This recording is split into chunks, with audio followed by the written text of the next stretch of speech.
إن الحمد لله نحمده ونستعينه ونستغفره ونعوذ بالله من شرور أنفسنا ومن سيئات أعمالنا من يهده الله فلا مضل له ومن يضلل فلا هادي له وأشهد أن لا إله إلا الله وحده لا شريك له وأشهد أن محمدا عبده ورسوله يا أيها الذين آمنوا اتقوا الله حق تقاته ولا تموتن إلا وأنتم مسلمون أما بعد فإن أصدق الحديث كتاب الله وخير الهدي هدي محمد صلى الله عليه وسلم وشر الأمور محدثاتها وكل محدثة بدعة وكل بدعة ضلالة وكل ضلالة في النار.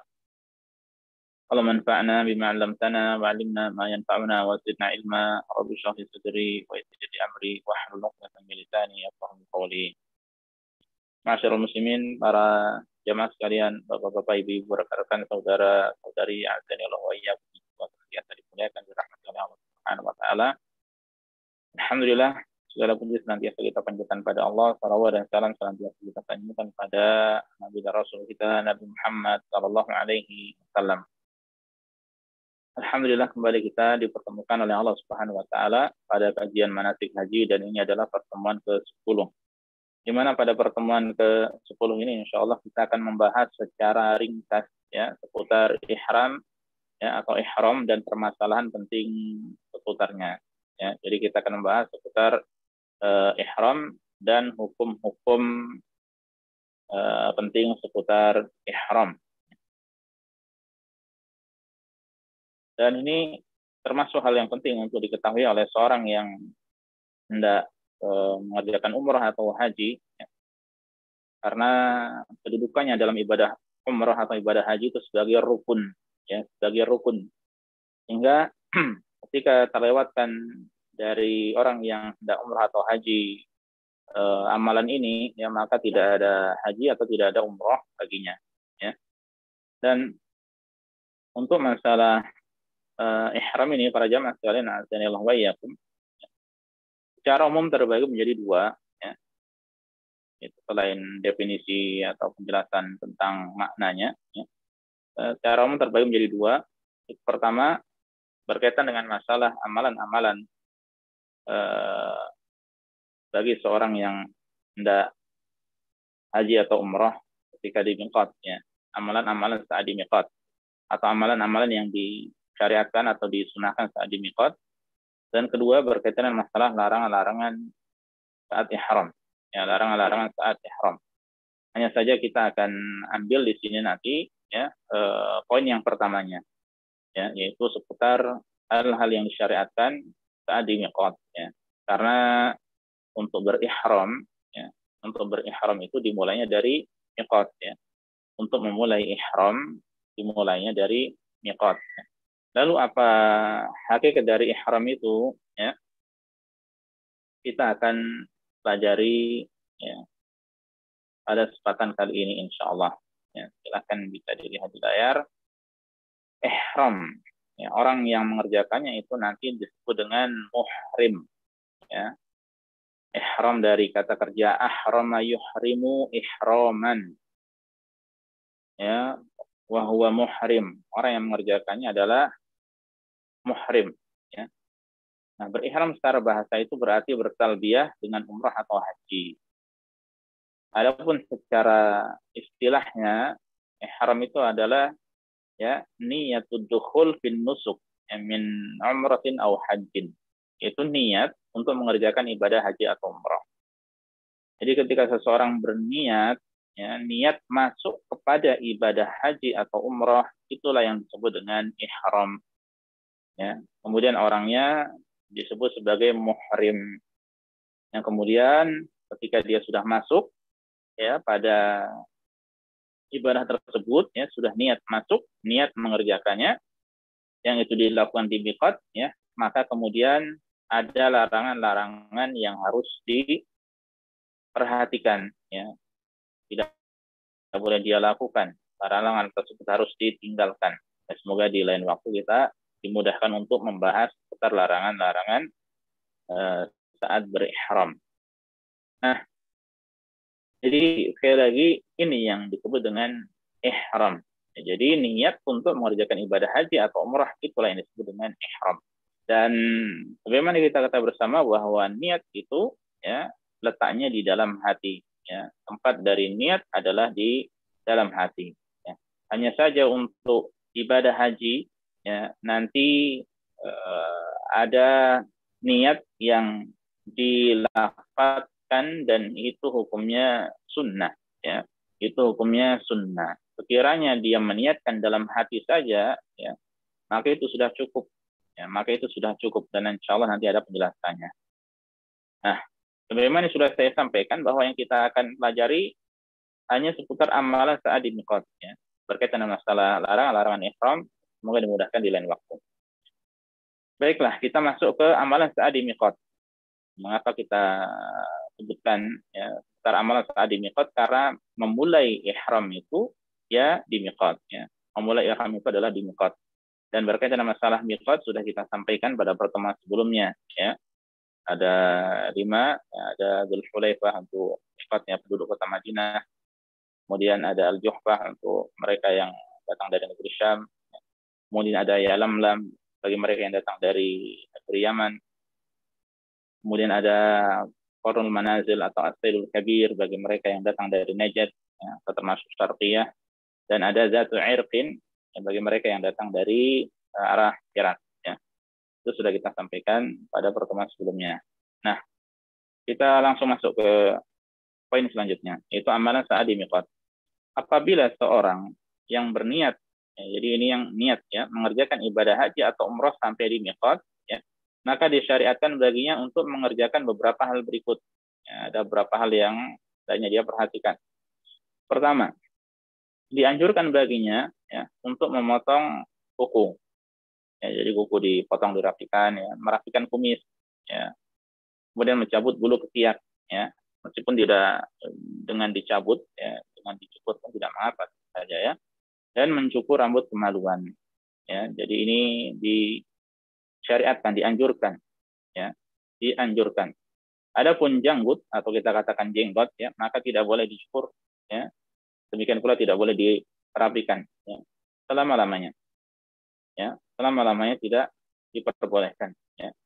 Karena Rasul Shallallahu Alaihi Wasallam mengatakan khaliful musyrikin, ya, selisihilah orang-orang musyrikin, wafirul liha, biarkan lihyah itu tumbuh apa adanya, wa ahfus syawarib, ya, adapun kumis ya maka hendaknya dirapikan, ya, hendaknya dirapikan. Adapun janggut ya maka tidak diperbolehkan. Biarkan rambut jenggot ini yang dibiarkan, karena ini termasuk dari zina atau perhiasan bagi laki-laki yang menunjukkan kejantanan bagi seorang laki-laki, ya. Meskipun tentu saja tidak perlu berlebihan juga untuk menumbuhkan. Seandainya belum tumbuh maka memang belum rezekinya, ya. Hal tersebut ya dianjurkan baginya bila ia tidak ada niat untuk berkurban pada hari raya Idul Adha, ya. Jadi kalau tidak ada niat berkurban pada hari Idul Adha maka ya, silahkan dirapikan, dipotong, cukur, ya, beberapa hal yang sudah disampaikan tadi. Bila ada niat untuk berkurban, maka ia tidak boleh mengambil semua itu sedikit pun. Dan itu dimulai ketika masuk dari yaitu awal dari bulan Dzulhijjah. Kalau sekiranya dia ke miqatnya masih di bulan Syawal atau Dzulqa'dah, maka tidak mengapa diambil di Arab. Namun kalau umumnya dari penduduk haji lokal di Arab Saudi, seperti daerah Syarqiyah, dari Dammam, Khobar, sekitarnya, maka mungkin tanggal ke-6 atau ke-7 ya mereka sampai di miqat atau melewati miqat, ya. Jadi sementara bagi yang ingin berkurban tidak boleh, ya, yang niat berkurban tidak boleh mengambil sedikit pun dari semua itu, ya, mulai dari 1 Dzulhijjah, ya. Mulai dari tanggal 1 Dzulhijjah. Berarti mulai dari malamnya seperti ini. Sekiranya besok 1 Dzulhijjah, ya, maka sore ini sudah masuk 1 Dzulhijjah, berarti mulai malam ini, ya, maka tidak diperbolehkan untuk mengambil semua. Baik, ini yang pertama. Kemudian yang kedua, dianjurkan baginya untuk mandi sebagaimana mandi junub, ya, sebagaimana mandi janabah, bagaimana mandi besar, ya. Kita sering menyebut dengan istilah mandi besar, ya. Hal ini hukumnya sunnah. Ya, ini hukumnya sunnah, baik bagi laki-laki, demikian pula bagi wanita. Ya, meskipun ia sedang haid atau nifas, meskipun wanita tersebut yang hendak umrah atau haji itu sedang berhalangan atau sedang nifas, ya. Dan dahulu ada seorang sahabi ya, kalau tidak salah Asma binti Abu Bakar ya, apa yang lainnya, yaitu ketika sampai di Dzul Hulaifah melahirkan. Ya, tetap saja Rasulullah SAW perintahkan untuk mengambil untuk berihram dan boleh mengerjakan apa yang dilakukan oleh orang yang berhaji kecuali tawaf ya, kecuali tawaf. Jadi wanita ataupun laki-laki disyariatkan untuk mandi ya. Sekiranya mungkin seseorang sekedar wudhu saja maka tidak mengapa, karena ini hukumnya adalah sunnah ya, hukumnya sunnah. Tapi mengambil yang sunnah tersebut adalah kebaikan ya. Kemudian poin yang ketiga, dianjurkan ya, jadi tetap dianjurkan dianjurkan baginya untuk memakai parfum atau minyak wangi di rambut, kepala atau janggutnya. Jadi di jenggot dikasih minyak wangi setelah dia mandi. Jadi dia setelah mandi kemudian seperti mengenakan mungkin apa namanya, kita katakan untuk bau ketiak ya, untuk mengatasi bau ketiak. Dan pula dia mengenakan minyak wangi di minyak rambut, di kepalanya yang ada wanginya ya, atau di tangannya ya, maka tidak mengapa, hal tersebut tidak mengapa ya. Dan tidak mengapa keberadaan minyak tersebut setelah ia berihram. Namun ia tidak boleh mengenakannya pada pakaian ihram. Jadi tidak boleh dioleskan ya, atau ditujukan di kain ihram ya. Kain ihram harus bersih dari semua itu. Ya, kain ihram harus bersih dari semua itu. Nah, di zaman sekarang ini bisa jadi ada orang ketika belum tahu maka disampaikan. Seandainya seseorang hendak memberi minyak wangi pada yang lain setelah dia mandi, ya, jadi ini dia setelah mandi sebelum masuk atau sebelum niat ya, belum niat. Kalau setelah niat ya tidak boleh ya, setelah niat tidak boleh. Jadi ini setelah mandi dan dia belum dia berniat untuk umrah atau haji. Nah, jadi boleh, silakan ya, tapi jangan di kain ihram. Nah, bagi teman-teman mungkin yang hendak memberikan minyak wangi atau apa kepada yang lainnya, ya, sampaikan. Jangan lupa diingatkan, dinasihati, jangan dioleskan di minyak di kain ihramnya, ya, karena itu tidak diperbolehkan. Ya, karena bisa jadi banyak yang belum memahami hal ini. Baik. Poin yang keempat, ya. Seorang laki-laki ya, wajib mengenakan pakaian ihram sebanyak 2 helai. Jadi dia tinggalkan pakaian yang berjahit. Maksud pakaian yang berjahit ini adalah pakaian yang membentuk tubuhnya, yang membentuk lekuk tubuhnya, yang biasa dia kenakan sehari-hari, entah itu kaos, jubah, ya, atau apa lagi ya, dan pakaian-pakaian semacamnya. Nah, itu dia tinggalkan. Makanya bagi laki-laki itu termasuk dari larangan ya, saat ihram. Saya ulangi, seorang laki-laki wajib mengenakan pakaian ihram sebanyak 2 helai kain. 1 helai untuk bawaan dan satunya untuk atasan. Dianjurkan kain tersebut berwarna putih. Jika ada putih maka itu yang terbaik. Namun tidak mengapa bila ia mengenakan warna yang lain. Jadi tapi ini hukumnya bukan wajib. Yang terbaik adalah yang putih. Dan hendaklah ia mengenakan ya, sandal sebagai alas kaki. Ya. Kalau ada sandal maka jangan mengenakan sepatu. Ya. Jika memiliki sandal, kenakanlah alas kaki, ya, sandal sebagai alas kaki.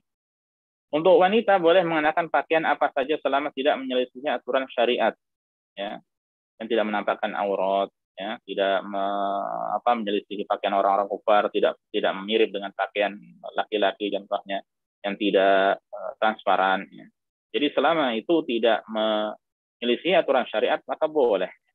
Ia boleh mengenakan sandal atau sepatu. Nah, untuk wanita boleh mana saja. Ya. Ia tidak boleh mengenakan niqab atau burqa, ya, tidak boleh mengenakan cadar, ya, baik yang menampakkan mata atau tidak. Ya. Demikian pula tidak boleh mengenakan sarung tangan, termasuk cadar atau burqa itu yang dia ikat, ya, dia ikat langsung, ya, maka itu tidak boleh. Namun ia boleh untuk menjulurkan kain dari atas kepala, ya, dengan istilah diisdalkan, disadel, dijulurkan. Ya. Jadi dari atas kepala dijulurkan meskipun sekali menempel wajahnya maka itu tidak mengapa. Dan ini yang menjadi solusi bagi kebanyakan ummahat atau akhwat saat ini. Ya. Atau sekiranya mereka tidak mengenakan seperti itu, tidak menjulurkan kain, yang kemudian mereka berjumpa ya, atau berpapasan dengan laki-laki, ya, maka mereka boleh menutup wajahnya dengan apa? Dengan kain. Ya, maka mereka boleh menutup wajahnya dengan kain. Ini untuk wanita. Ya, ini untuk wanita. Kemudian poin yang kelima, dianjurkan untuk memulai ihram setelah pelaksanaan sholat wajib bila saat itu bertepatan dengan sholat wajibnya. Jadi sekiranya bertepatan dengan sholat subuh, ya, maka dia mulai ihram setelah sholat subuh itu. Bila bertepatan dengan sholat zuhur atau intinya sholat wajib apapun, ya, maka ini yang dianjurkan. Ya. Ini yang dianjurkan. Ya, ini sekali lagi yang dianjurkan. Tapi ya, bila tidak, maka ia boleh mengerjakan sholat 2 rakaat dengan niat salat sunnah wudu. Ya. Bila tidak, maka ia boleh mengerjakan sholat 2 rakaat dengan niat sholat sunnah wudu. Dan yang benar dalam masalah ini bahwa tidak ada 2 rakaat khusus yang disebut dengan sholat ihram. Ya, atau sholat sholat di miqat. Ya. Tidak ada sholat khusus. Ya. Tidak ada sholat khusus.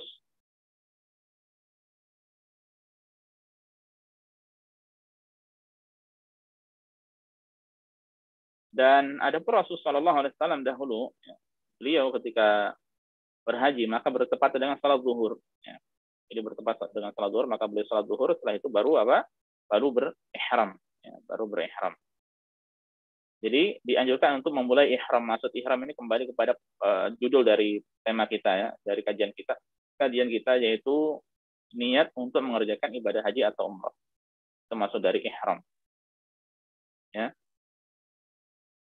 Ini dianjurkan untuk mulai ihram setelah pelaksanaan sholat wajib bila memang bertepatan dengan waktu sholat wajib. Bila tidak, maka ya dia boleh mengerjakan 2 rakaat ya, dengan niat sholat setelah wudu.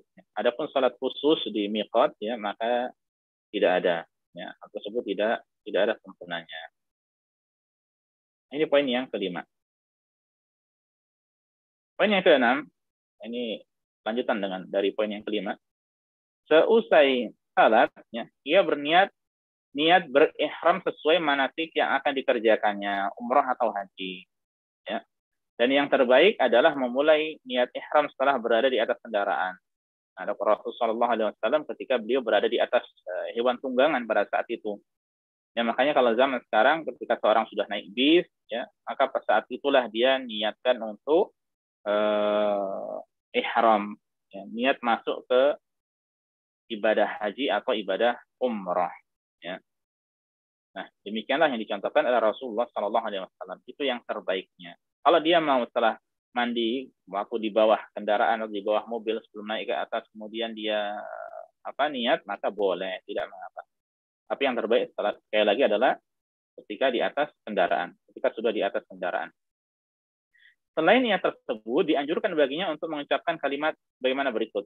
Nah, ini hukumnya, ya, banyak ulama mengatakan ini hukumnya sekedar sunnah, ya, atau dianjurkan, sekedar anjuran.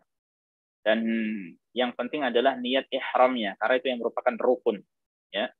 Dan seseorang ya ketika niat ihram, ya, dia berarti masuk ke ibadah umrah atau haji tersebut. Nah, ketika dia meninggalkan rukun ini, ya hakikatnya dia belum masuk ke umrah atau belum masuk ke haji. Ya, sebagaimana seorang dia sholat dan belum takbiratul ihram, ya, maka tidak dikatakan dia masuk ke dalam sholat. Makanya rukun sholat, ya, yang yang tidak boleh ditinggalkan itu saja semuanya, namun yang penting, ya, diantaranya adalah dan semuanya penting, ya, rukun semuanya penting.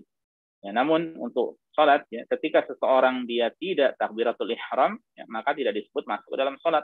Makanya dia harus mengawali dengan takbiratul ihram. Ya, harus mengawali dengan takbiratul ihram. Nah, kalau untuk haji ini, ya, dengan berihram. Ya. Di situ takbiratul ihram, takbir ihram, ya, kalau di sini adalah berihram. Ya, di sini berihram. Nah, untuk kalimatnya, nah ini dianjurkan. Bagi yang niat mengerjakan umrah, ya, minimal mengucapkan labbaika umratan. Ini sunnah, ya. Atau lebih lengkap sedikit, labbaik Allahumma umratan. Atau labbaik Allahumma umratan. Ini kalimat artinya atau, ya. Itu labbaik Allahumma umratan, atau mau ditambahi Allahumma hadhi umratun la riya'a fiha wala sum'ah, maka itu lebih baik lagi. Yang kita sampaikan yang batas minimalnya yang dianjurkan. Itu labbaika umratan. Adapun bagi yang berniat mengerjakan haji, maka ucapkan labbaika hajjan, ini batas minimalnya. Atau dia boleh mengatakan labbaik Allahumma hajjan. Ya. Ya Allah, aku penuhi panggilanmu untuk mengerjakan ibadah umrah, atau ya Allah, aku penuhi panggilanmu untuk mengerjakan ibadah haji. Ya. Dan bagi yang berniat mengerjakan haji dan umrah, jadi mengerjakan, kalau haji saja tadi berarti haji ifrad. Ya. Adapun yang ini menjamak, ya, atau mengumpulkan antara haji dan umrah berarti disebut sebagai haji qiran. Itu dengan mengucapkan labbaik Allahumma atau labbaika umratan wa hajjan. Ini minimalnya. Ya, minimal yang dianjurkan. Atau labbaik Allahumma umratan wa hajjan. Ya Allah, aku penuhi panggilanmu untuk mengerjakan ibadah umrah dan haji. Ya. Ada kala yang tamattu labbaik Allahumma atau labbaika umratan mutamatti'an biha ilal haji. Ya. Ya Allah, aku penuhi panggilanmu untuk mengerjakan umrah, ya, tamattu yang dilanjut dengan ibadah haji. Nah, jadi ini nanti tergantung niat masing-masing ketika seorang tidak berhaji. Ya. Kalau umrah berarti labbaika umratan, itu minimal. Sekali lagi lafaz ini dianjurkan. Nah, lalu bagaimana ketika seorang itu niat untuk membadalkan, ya, untuk menghajikan atau sebagai wakil, mewakili orang lain dalam berhaji yang memang orang itu tidak ada kemungkinan lagi masih hidup dan tidak ada kemungkinan untuk berhaji, sudah renta atau sakit-sakitan, sakit menahun, ya, atau dia sudah meninggal dunia, maka boleh dibadalkan, ya, maka boleh dibadalkan atau diwakilkan. Ya, maka bagaimana lafadznya? Tinggal ditambahi dua kata, yaitu an, fulan, ya, an, ya, kemudian disebut nama orang yang akan dia badalkan. Ya, dengan mengatakan labbaika umratan, contohnya di sini Muhammad. Sekiranya ada seorang yang meninggal dunia namanya Muhammad, kemudian seorang akan membadalkan orang tersebut, ya, dia niatkan dalam hati, ya, berarti niat tadi namanya niat ihram, ya. Kemudian dia sebutkan apa? Labbaika umratan an Muhammad. Nah, kalau haji, labbaika hajjan an Muhammad, ya.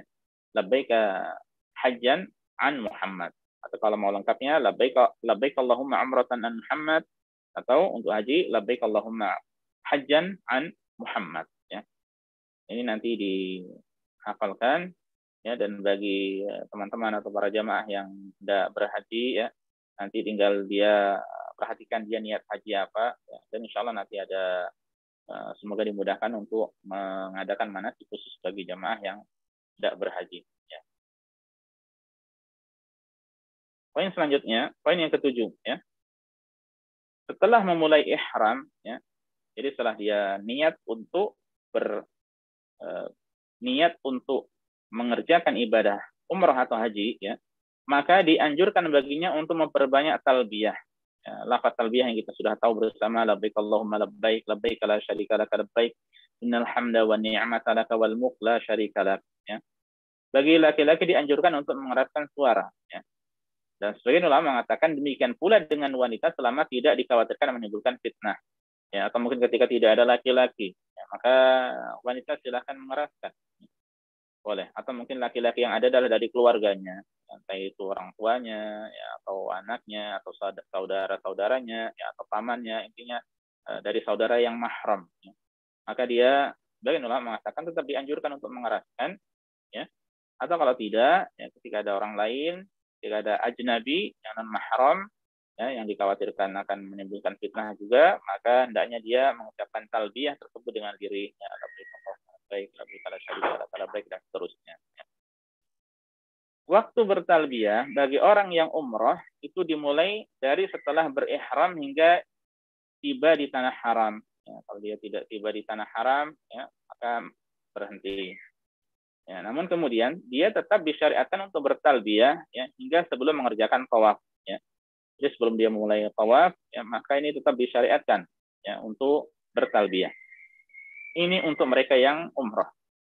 Adapun waktu bertalbiyah bagi orang yang haji, ya, dimulai dari setelah berihram hingga sebelum melempar jumrah Aqabah pada 10 Dzulhijjah.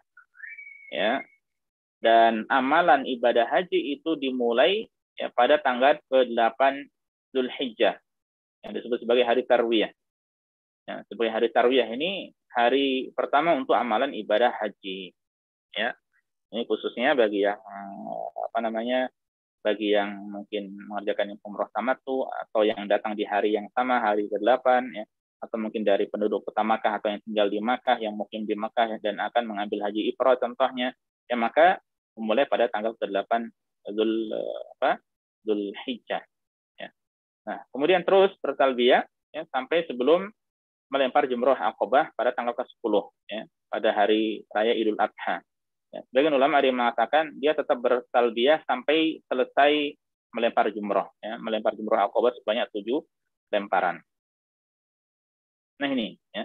Jadi ada perbedaan antara umroh dan haji.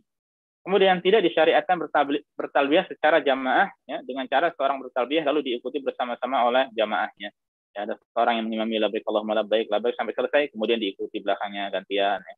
Adapun kalau bersama-sama ya, yang tidak ada janjian ya, yang terkadang secara spontanitas ya, maka tidak mengapa ya, hal tersebut tidak mengapa. Ya. Dan ini yang model yang diawali satu orang kemudian diikuti yang lainnya berjamaah, satu lagi berjamaah, maka ini yang tidak ada tuntunannya ya, di dalam Islam, maka hendaknya dihindari. Nah itu beberapa permasalahan penting ya, ataupun beberapa amalan ketika di miqat ya, ketika mengerjakan ihram ya. Hanya saja para jamaah yang semoga senantiasa dimuliakan dirahmati oleh Allah Subhanahu wa taala, untuk masalah ihram ini ya, ada permasalahan penting yang penting untuk diketahui tentu saja ya. Karena bisa jadi dari kita ada yang belum mengetahuinya. Baik. Yang pertama, bila seorang yang berniat haji atau umroh khawatir tidak bisa menyelesaikan manasik haji, ya manasiknya, entah itu manasik haji atau umroh ya, karena sebab sakit atau yang lain, ia boleh membaca kalimat syarat berikutnya. Ia boleh berisyarat. Mungkin dalam keadaan jalan menuju Makkah atau sekitar Makkah itu kurang aman, ya, atau mungkin ketika saat itu ada musuh-musuh yang khawatir mungkin menghalangi dari mengerjakan ibadah haji, maka dia boleh membaca kalimat ini, Allahumma mahilli haitsu habastani. Ya Allah, tempat tahallulku di mana engkau menahanku. Ya, karena hakikatnya ketika seorang terhalang dari mengerjakan ibadah haji, maka itu adalah ya, takdir dari Allah Subhanahu wa taala. Belum Allah beri rezeki kepadanya untuk berhaji tahun itu. Ya. Atau dengan kalimat fa'in habasani habis fa mahalli haitsu habasani. Ya Allah, sekiranya aku tertahan ya, oleh seseorang ya, atau oleh sesuatu, maka tempat tahallulku adalah di mana aku tertahan tersebut ya. Nah, ini boleh. Jadi ketika seseorang ya, contohnya dia sakit ya, khawatir saat itu dia antara kuat atau tidak ya, bisa umroh. Ya, khawatir sakit itu menghalanginya dari ibadah umroh, maka dia baca ini Allahumma mahalli haitsu habastani. Ya. Nah, kemudian anggap saja dia setelah tawaf beres, tidak ada masalah. Tapi ketika sa'i 2 putaran, ya dia sudah tidak bisa melanjutkan. Ya. Dia tidak bisa melanjutkan. Benar-benar lelah, ya, capek, mungkin sampai sakit mual dan sebagainya. Ya. Dan harus harus ditangani oleh para medis, oleh dokter. Ya, intinya dia tidak bisa melanjutkan. Ya. Maka di tempat itu dia cukur ya rambutnya dengan kata lain tahallul, itu halal ya. Meskipun dia tidak menyelesaikan sampai tawaf 7 sa'i 7 kali. 7 putaran. Ya. Atau mungkin dia dari miqat aman sebelum tanah haram ya. Dia ternyata dihalangi orang-orang. Bisa jadi suatu ketika keadaan Makkah itu tidak aman, ya. Keadaan di Makkah tidak aman. Lalu bagaimana? Ya, maka dia ketika tertahan tidak boleh masuk dan disuruh kembali, suruh pulang, ya. Maka dari situ dia tinggal cukur rambutnya, ya, kemudian dia sudah halal, ya, sudah halal. Ya, maksudnya sudah tahallul, sudah beres, ya. Tidak wajib melanjutkan mengerjakan ibadah umrah tersebut, ya. Nah, kemudian adapun haid bagi wanita, ya, maka ia boleh membaca syarat ini pada ibadah umrah. Sebagian ulama mengatakan bahwa dia boleh membaca pada umrah ya, dan tidak boleh pada ibadah haji. Ya, alasannya karena sebab waktu pada haji itu relatif lebih lama daripada ibadah umrah, ya, sehingga lebih mudah baginya untuk menyelesaikan ibadah haji. Ya. Kalau umrah secara umum lebih terbatas, ya. Bisa jadi ngepres antara selesai tidaknya saat dia haid, ya. Meskipun Allah taala alam, kalau kita ketahui bahwasanya orang-orang yang berhaji lokal ini pun waktunya mepet, ya. Orang-orang yang berhaji lokal ini waktunya mepet, ya. Sehingga Allah taala alam, ya, apakah boleh, ya, kalau dilihat seperti umrah tersebut, semoga saja tidak mengapa, ya. Semoga saja tidak mengapa. Nah, adapun ibadah haji secara umumnya manusia itu lebih relatif waktunya lebih lama, ya, sehingga memungkinkan baginya untuk apa? Untuk selesai, ya, dari haidnya tersebut, ya, sehingga dia bisa menyelesaikan manasik hajinya, ya, bisa menyelesaikan manasik hajinya. Karena untuk wanita yang haid itu yang tidak boleh dilakukan, ya, hanya saja memang sa'i itu urutannya setelah tawaf, ya. Tawaf dulu baru sa'i, bukan sa'i dulu baru tawaf, ya. Jadi tawaf dulu baru sa'i, bukan sa'i dulu baru tawaf. Nah, ini yang untuk wanita yang berhalangan. Makanya ketika seorang wanita dia contohnya hajinya haji tamattu, maka yang perlu diperhatikan pertama umroh, tawaf untuk umrohnya. Kemudian yang kedua tawaf untuk hajinya, ya, tawaf ifadah, ya, atau tawaf ziarah, atau tawaf yang merupakan rukun. Nah, itu yang penting. Dan memang kalau haji lokal itu waktunya yang terbatas, ya, maka itu terkadang kesulitan juga. Maka itu pernah dulu, ya, pernah di antara jamaah yang ada yang membawa putrinya, ya, yang kemudian ternyata sebelum dia tawaf ifadah, ya, berhalangan hingga sampai akhir, ya, sebelum keberangkatan kembali ke Syarqiyah pada saat itu ke sini belum selesai juga, ya, haidnya belum selesai. Jadi bagaimana solusinya? Ya tetap ketika ketika dia belum tawaf, ya, maka belum sempurna hajinya, sehingga ketika waktu kepulangan tetap pulang, ya. Waktu itu kalau tidak salah dari Jubail ya, teman kita dari Jubail. Nah, dia tetap pulang dan tidak mengapa, hanya saja dia belum menyelesaikan tawaf ifadah, kemudian lepas sa'i untuk haji, ya. Sehingga dia tetap harus menjaga dirinya dari larangan-larangan ihram, ya. Dan bagi wanita lebih simpel karena tidak menggunakan pakaian ihram. Dan dia boleh kembali nanti di bulan haji, ya, karena bulan bulan haji sebagian ulama mengatakan itu sampai akhir Dzulhijjah, atau kesempatan untuk tawaf ifadah itu sampai akhir Dzulhijjah.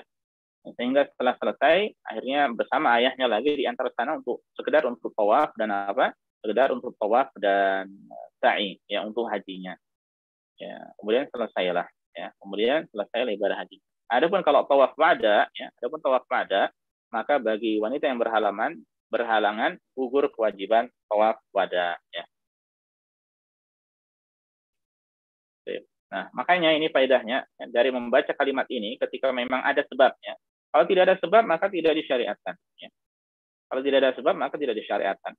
Maka itu, ya, berkaitan dengan masalah ini, bagian ulama ada yang mengatakan tidak disyariatkan. Ada 3 kelompok, ya.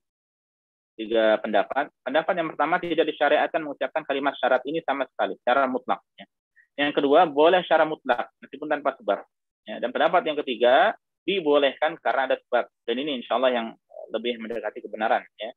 Jadi dibolehkan karena ada sebab. Nah, ini ketika dia sakit, ya, atau mungkin khawatir terhalang oleh musuh, ketika memang keadaannya seperti itu, maka boleh, ya. Ini pendapat yang sahih. Nah, ketika dia mengucapkan kalimat tersebut, ya, maka faedahnya di sini kita baca, bila seorang benar-benar tidak dapat menyelesaikan manasiknya, maka cukup baginya tahalul di tempatnya itu dan tidak ada kewajiban apa-apa baginya selain itu. Ini sudah disampaikan tadi, ya. Baik, kita lanjutkan.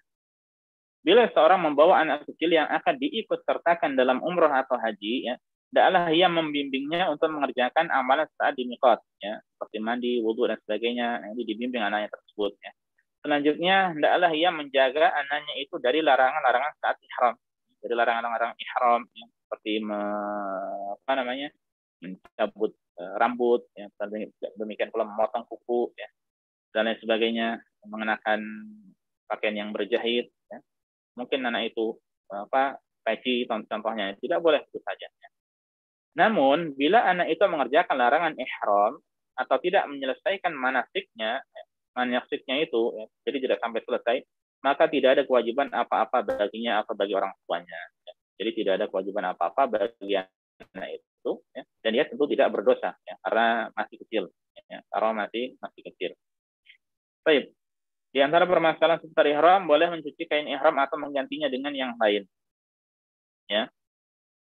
Seorang mungkin hanya punya satu, dia boleh dan ada kotor, ya, boleh cuci, tidak mengapa. Mungkin bagian-bagian tertentu ada yang kotor, cuci silakan. Ya, atau dia ketika haji, ya, mengambil apa, dan dia datang agak awal, ya, contohnya mungkin di awal-awal dari bulan Zulhijjah, ya, dan dia harus mengenakan sampai tanggal ke-10 nanti, ya, umumnya sampai tanggal 10 Zulhijjah, ya, maka bisa jadi kainnya pun kotor, ya, maka dia boleh mengganti dengan kain yang lainnya. Makanya teman-teman yang sudah ihram, ya, persiapkan minimal 2 kain, ya. 2 kain ini untuk hajinya, ya. Dan kalau seandainya diambil tamatu, ya, 1 untuk umrahnya, kemudian 2 untuk hajinya, ini dipersiapkan. Atau minimal dia 2, 1-1, ya. Umrahnya 1, hajinya 1, ini batas minimalnya, ya. Dan ini untuk kenyamanan dirinya. Kalau dia membawa 3, mungkin itu agak kerepotan, ya, butuh tempat yang banyak, ya, dan juga berat. Kemudian poin yang keempat, bagi wanita tidak ada keharusan mengenakan pakaian berwarna hitam, ya, hijau atau warna lain saat ihram. Jadi tidak ada warna khusus bagi wanita. Dia tidak harus pakai pakaian hitam, ya, tidak diharuskan. Kemudian, seorang wanita boleh mengonsumsi obat yang dapat mencegah keluarnya darah haid, baik pada musim haji maupun saat umrah. Ya, ini memang waktu-waktu khusus, ya. Sementara bisa jadi pada saat itu, pada musim haji atau demikian pula pada saat dia hendak umrah, bertepatan dengan datang bulan, ya, maka boleh. Hanya saja, kalau sebagian ulama menganjurkan bahwa dia hendaknya dikonsultasikan dengan dokter yang terpercaya, apakah itu berbahaya baginya atau tidak. Jika dokter yang mengatakan boleh, silakan, tidak berbahaya bagi hati, ya, maka boleh, ya, maka hal tersebut boleh. Kemudian poin yang ke-6, yang menjadi patokan dari ibadah umrah adalah saat berihram. Ini khusus untuk saat ihram, ya. Jadi yang dijadikan patokan dari ibadah umrah itu adalah saat berihram, bukan pelaksanaannya. Maksudnya bagaimana? Bila seorang memulai ihram di akhir bulan Ramadan, ya, tanggal 29 atau 30 Ramadan. Kalau saya tanggal 30 Ramadan, ya, dia berihram. Ya. Sementara ia mengerjakan umrahnya pada awal Syawal. Ya. Jadi 30 Ramadan dia berihram, kemudian mengerjakan umrahnya itu pada 1 Syawal, ya, atau sudah masuk malam 1 Syawal, maka dia tidak disebut mengerjakan haji tamattu. Ya. Sementara kita tahu haji tamattu itu kan atau musim haji itu dimulai 1 Syawal, ya. Nah, ketika dia berihramnya di akhir Ramadan, meskipun dia mengerjakannya, ya, manasik umrahnya itu di bulan Syawal, maka tidak disebut dia mengerjakan haji tamattu, ya. Dan haji tamattu itu adalah umrah dulu baru haji. Mengapa? Karena ihramnya di bulan Ramadan, bukan di bulan Syawal, ya. Dan untuk penjelasan seputar haji tamattu, haji qiran, haji ifrad akan datang pembahasannya insyaallah. Kemudian, ini penting, ya. Nomor 7 ini sangat penting, ya. Dan pernah saya mendapati ada seorang yang dia salah, ya, karena belum memahami, yang kemudian tidak bertanya. Poin ke-7, seorang yang niat berihram, ya, akan tetap dalam keadaan ihram, ya, atau tidak tahallul. Jadi dia tidak akan halal, ya, kecuali dengan salah satu dari 3 hal berikut. Pertama, menyelesaikan manasiknya. Allah mengatakan, ya, wa atimul haji wal umrah lillah, ya. Sempurnakanlah haji dan umrah, ya, lillahi ta'ala, untuk Allah. Jadi kalau dia niat umrah, kita contohnya umrah, ya.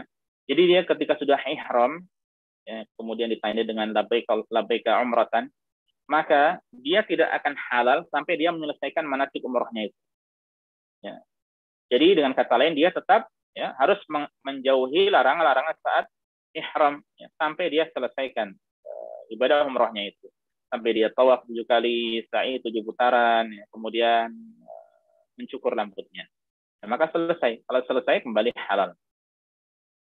Nah, kemudian saat terhalangi ya, menyelesaikannya ya karena sakit contohnya, maka bila ia mengucapkan syarat, itu kalimat syarat yang sudah kita sampaikan tadi di atas ya, Allahumma mahilli haitsu habastani yang tadi ya.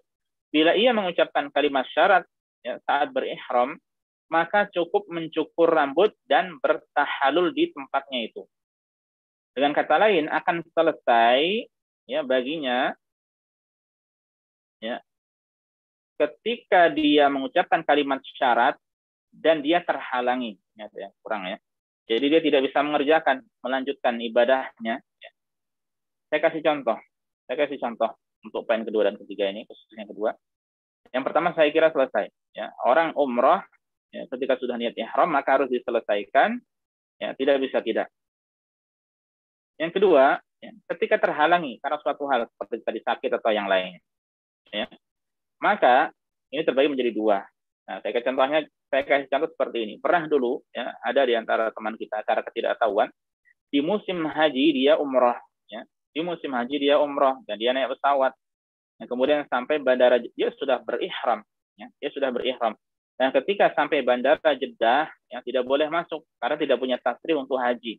Ya, karena tidak punya tasrih untuk haji. Entah dia lupa atau kurang paham atau Allah a'lam. Ya, padahal kita tahu bahwasanya ketika musim haji itu amat ketat. Ya. Nah, sehingga orang ini terhalangi. Ya.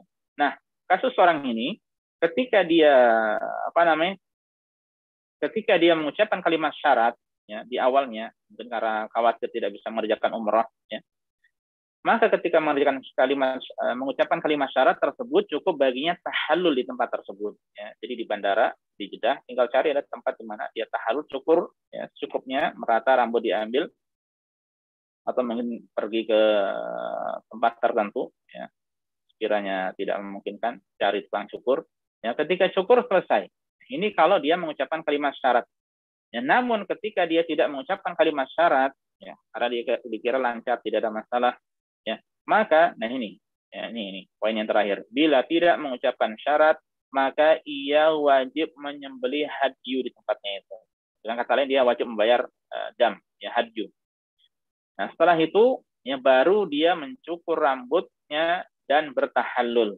Ya, jadi kalau sudah mencukur rambutnya berarti dia tahallul, masih tahallul ini kembali halal. Ya. Tapi selain itu juga, ya, ia berkewajiban mengerjakan haji atau umroh lagi bila haji atau umrohnya tersebut adalah haji atau umroh yang wajib. Ya, bila haji pertama kali atau haji Islam atau umroh juga pertama kali, ya, yang kemudian terhalangi, maka dia di lain waktu, ya, tahun depan ketika memungkinkan untuk haji, sekiranya haji, maka wajib mengerjakan ibadah haji. Ya. Atau kalau umroh maka setelah musim haji selesai dia wajib mengerjakan umroh. Sekiranya itu adalah haji atau umroh yang wajib. Ya, makanya hati-hati dalam masalah ini. Ya, karena seorang yang sudah masuk berihram dengan umroh atau haji, ya harus diselesaikan. Ya, istimewanya ibadah haji dan umroh itu demikian. Ya, jadi hati-hati. Ya, tidak kemudian nanti tahallulnya di damam saja, ya, nanti cukurnya di sini saja, ini sudah kelewatan, itu tidak boleh. Ya. Karena kalau sampai laki-laki kemudian mengenakan baju atau kemudian mengenakan peci, ya, maka baju ini dihitung satu dam ini. Ya. Peci ini juga dihitung sebagai satu dam. Kemudian bisa jadi dia mengenakan minyak wangi, maka itu yang lain juga termasuk larangan yang lain 3 kali. Intinya ketika berbeda-beda pelanggarannya, maka akan dihitung sesuai dengan banyak pelanggaran tersebut. Ya. Makanya hati-hati. Ya. Makanya kalau belum paham, bertanya ya kepada yang paham supaya dia tidak terjerumus ke dalam kesalahan. Ya. Karena kalau jatuh ke dalam kesalahan akan banyak hal-hal yang dia harus kerjakan. Nah ini, ya. Sekali lagi saya ulangi poin ke-7 karena pentingnya. Seorang yang niat ihram untuk umroh atau haji, ya, maka dia tidak bisa keluar dari ibadah tersebut kecuali dengan salah satu dari 3 hal ini. Pertama dengan menyelesaikan manasik umrohnya atau manasik hajinya, ya, yaitu dengan tahallul akhir sudah beres. Ya. Kemudian yang kedua, ya, ketika dia sakit, atau mungkin ada halangan yang lainnya, ya. Ini ada dua keadaan. Ketika dia membaca kalimat syarat, ya. Ketika dia membaca kalimat syarat, maka dia cukup bertahallul di tempatnya itu. Tahallul di sini maksudnya dia mencukur. Dan setelah itu tidak ada kewajiban apa-apa baginya. Namun sekiranya dia tidak membaca kalimat tersebut, ya, maka dia harus menyembelih hadyu, ya, membayar dam berupa hadyu, kemudian dia tahallul, ya. Dan kemudian sekiranya dia belum mengerjakan haji atau umrah yang wajib, maka secepatnya untuk umrah dia wajib membayarnya. Dan kalau haji berarti tahun depan, ya, atau sesuai dengan regulasi yang ada, ya, peraturan yang ada, dia diwajibkan untuk melaksanakan hajinya tersebut, ya. Maka hendaknya kita berhati-hati, ya, berkaitan dengan masalah ibadah manasik haji atau umrah. Nah, inilah para jamaah sekalian yang bisa disampaikan, ya, dari pembahasan seputar ihram dan beberapa permasalahan hukum seputarnya. Semoga bisa kita pahami dan semoga bermanfaat bagi kita semuanya. Wallahu taala alam. Sampai di sini saja. Ya, sallallahu ala nabiyina Muhammad wa sallama tasliman katsira. Bismillah, walhamdulillah, wassalatu wassalamu ala rasulillah wa ala alihi wa sahbihi wa man wala. Syukran wa jazakallahu khairan Ustaz atas ilmu dan faedah yang antum sampaikan. Insyaallah akan menjadi ilmu yang sangat bermanfaat bagi kami. Amin. Amin ya rabbal alamin. Taib, ini ada pertanyaan masuk Ustaz. Assalamualaikum Ustaz, barakallahu fiik. Bolehkah memotong kuku setelah memakai baju ihram tapi masih belum niat umrah atau haji? Syukran wa jazakallahu khairan Ustaz. Waalaikumsalam warahmatullahi wabarakatuh, ya. Barakallahu fiik wa jazakumullahu khair untuk bertanya dan untuk para jemaahnya. Jawabannya adalah boleh, ya. Seperti tadi seseorang ketika sehabis mandi boleh mengenakan minyak wangi di mana, contohnya di janggutnya atau di kepalanya atau di rambutnya, ya, atau dia boleh mengenakan penghilang bau badan di ketiaknya sebelum dia masuk ihram, ya, sebelum dia niat ihram, maka demikian pula boleh dia potong kuku tangan atau kakinya, tidak mengapa. Kalau sudah niat, ya, itu yang tidak diperbolehkan, ya. Kalau sudah niat itu yang tidak diperbolehkan. Dan saya tekankan lagi untuk minyak wangi, ya, harap diingatkan teman-teman, ya, karena bisa jadi belum tahu atau mungkin lupa bahwa tidak boleh dikenakan di kain ihramnya, ya, tidak boleh dikenakan di kain ihramnya. Wallahu taala alam. Nah. Baik, ada pertanyaan Ustaz. Assalamualaikum warahmatullahi wabarakatuh. Mau tanya tentang sandal jenis Crocs yang menutup punggung kaki. Apakah masih dikategorikan sandal yang boleh untuk ihram Ustaz? Jazakallahu khairan. Sandal Crocs, ya. Wallahu a'lam, ya, insyaallah tidak mengapa. Ya, itu disebut sebagai sandal juga. Bahkan jadi sekali lagi tidak mengapa, ya, insyaallah tidak mengapa. Bahkan ketika seseorang memang tidak mendapati alas kaki, tidak bisa beli, tidak punya sandal, maka dia boleh mengenakan sepatu, ya. Maka dia boleh mengenakan sepatu. Ada sandal Crocs atau sandal gunung, ya, maka boleh, tidak mengapa. Wallahu ta'ala. Ada pertanyaan Ustaz, terakhir Ustaz.